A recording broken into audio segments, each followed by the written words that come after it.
Welcome to Let's Talk Business Transformation. AI is everywhere, in boardrooms, in budgets, and in bold promises. But turning it into real business value is a very different challenge.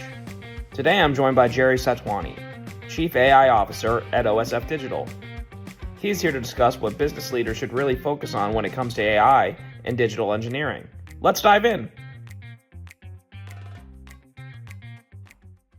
Gerry, I'm so excited to have you on the show today for a myriad of reasons, many of them being that you just have really always been on the forefront of digital transformation and AI specifically, right? I remember a couple of years ago reading your book, The Great Digital Transformation. You were already kind of on the precipice of a lot of what we're seeing now. And so with a lot of mysticism around what AI is, I wanted to take a second to really set a kind of reality check with folks on where you see AI is right now. So we'll get started off with that AI reality check, starting with, as you look at AI today, do you look at it more as a growth engine or risk amplifier for most companies? Well, it's definitely both. I Yeah. would though emphasize on the growth part because it allows you for many opportunities. It opens up a lot of opportunities, and it opens up the imagination. I would say it brings you ideas. So definitely on the growth side. So when we look at what the most expensive mistake executives are making with AI right now, what is it? Well, it's not to try AI. That's the first one. Not to take it seriously. And when it's being thought about, they usually just go into their normal business, the normal business processes, and they are trying to automate some existing business processes. And actually, AI would allow you to do much more than that, would actually allow you to rethink your business processes. So you have to really step back from where you are with your business to push it further in what you want to accomplish. Now, this question is going to be a little on the nose, but do you think AI companies that delay AI adoption are still going to be competitive in 3 years? No, I think many companies will go bankrupt just because they are not getting themselves into AI. And So, really bankrupt, not just yeah, not just facetiously bankrupt, truly bankrupt. Yeah. Okay. So diving now, we can kind of get past the reality check, the table stakes on where you sit on AI. Thinking kind of in abstract terms, right? Outside of the abstract terms, and really focusing on what business leaders should be doing. Where are you seeing AI create kind of the biggest impact today in businesses in terms of revenue, customer experience, or really in launching entirely new business models? Yeah, well, first are the very obvious use cases. I've seen a lot in automating some of the customer experience, customer support kind of operations. Basically, everywhere where you had a chatbot or you had some kind of IVR responding to you, and you would select one for this and two for that. That these are opportunities for AI to step in immediately. It's a matter of setting it up properly, but AI is capable of taking that off the table quite fast. So that's the most obvious thing. Then you have other areas where you have a lot of data, like let's say in marketing.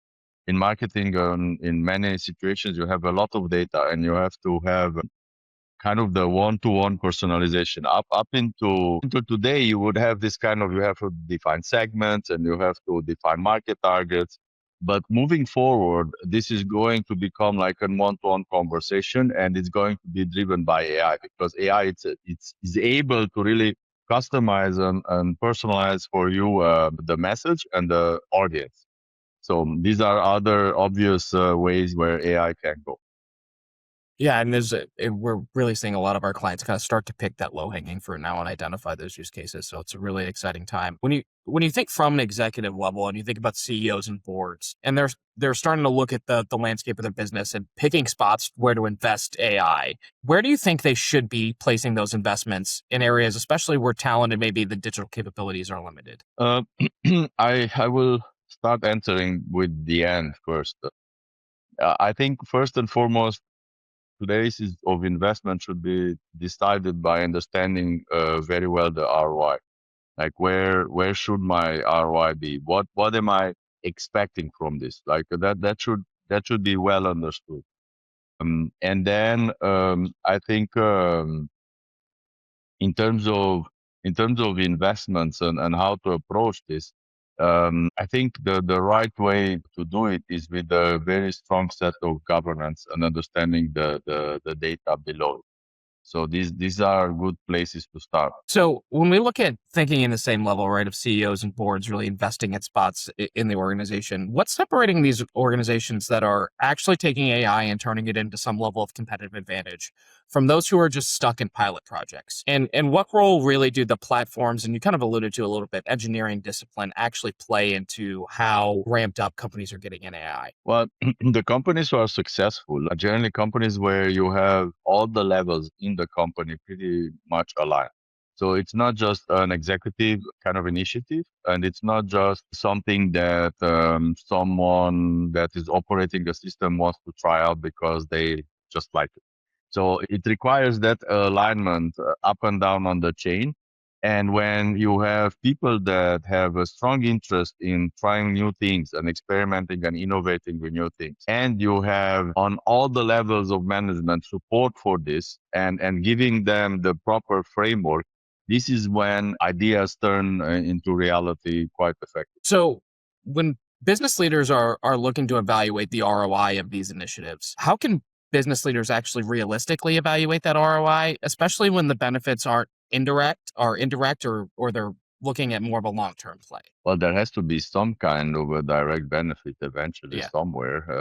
It cannot be just fuzzy, nice, good feel idea. You have to gain something.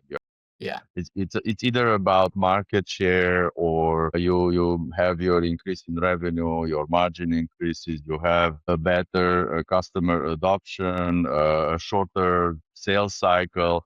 Something can be measured on the process. It's impossible not to have something that you can point. You just need to do a lot of digging to really understand, because not all the times what you see is because of AI. Sometimes it's kind of muddied in with the other components that affect the ROI. But these things are there. You can identify them and you can track them and you can measure them. I'm really interested to hear your answer to those questions because here at OSF we've adopted AI so quickly and we're really ahead of the curve from just hearing from my peers out and even in the tech industry, right? I think you really have always been at the forefront of getting AI adopted in organizations. So when leadership and organizations are trying to make those shifts, what shifts do you think are most critical for AI adoption to succeed at scale?